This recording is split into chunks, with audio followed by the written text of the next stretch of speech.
All right, guys, so I came across this video and I thought I would share it with you guys, okay? So basically, it's 3 questions that will destroy any argument that you have with the left. I want you guys to watch this video. I want you to watch carefully and listen to what's being said. All right, without further ado, we are getting straight into it. Let's rock! Oh my God! So why do you think liberals have jumped on Walmart? Because of its success? Because of its success, that's a sufficient reason. They really are for helping. They're for helping people who are disadvantaged, as they put it. Mm-hmm. Whereas I think conservatives want to stop people from being disadvantaged.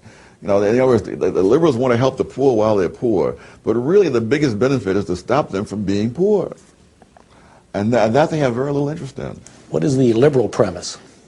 I guess the Rousseau notion, that man is born free but is everywhere in chains, that the real problem with the world is that the institutions are wrong. If the institutions were right, then there was nothing in human nature that would cause us to be unhappy. It's the fact that we have the wrong institution. What is the conservative premise? That man is flawed from day one, and that there are no solutions, there are only trade-offs, and whatever you do to deal with one of man's flaws, it creates another problem, but that you try to get the best trade-off you can get, and that's all you can hope for.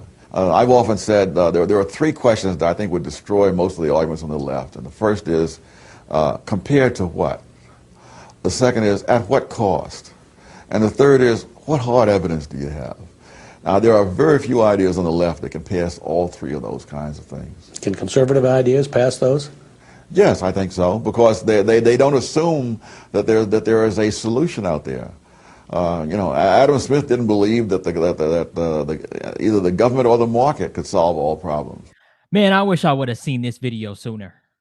I wish I would have seen this video sooner. This is so true. Let me let him cook. You have to be able to simply tolerate certain things.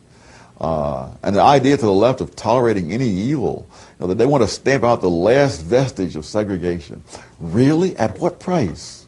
All right, guys. Yeah. So, look, where was this? Like, I wish I would have seen this earlier, right? Not that I needed to see it, but I wish I would have been able to see it so I could show it to you a lot sooner, because the most important thing that I think that Thomas has said is when he basically went over people on the left, right? They're wanting to help the poor, but people on the right are not only saying, how can we help the poor, but how can we help you not be poor? So it's not that so we don't have to help you in terms of like, oh, so we don't want to help you, but so that you can empower yourself. You see the difference, right? The empowerment. Right. I think that's very important. And that starts with education, right? Educating yourself.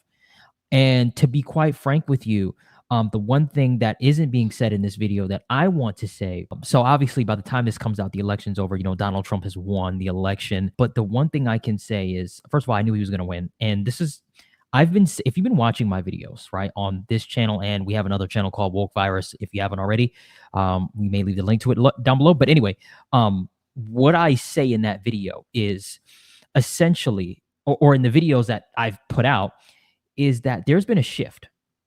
There's been a shift of where the information is coming from. You see, whoever controls the information can control the narrative, can control the people, can control the votes, right? It's very, very powerful. And recently, within the past couple of years, like the past 4 years, right, which is why we're seeing a huge shift, you're having a lot of people, they're not watching cable like that anymore. They're not watching CNN anymore. They're not watching, well, they are watching CNN every now and then, right? I'm not saying nobody's watching it, but for the most part, more people are watching Joe Rogan. More people are watching PBD, the Patrick Bet-David podcast. More people are watching a lot of these Tucker Carlson, right? They're watching these longer form podcasts, and not to go on a tangent, but you're getting, it's like when you spend that much time with somebody, you can build a relationship with them, right? So anyway, just to wrap it around, just so I'm not going on a tangent, it's important to be able to control your narrative. That's something that is not being said. And he makes a good point, but I'm going to add that in there as well.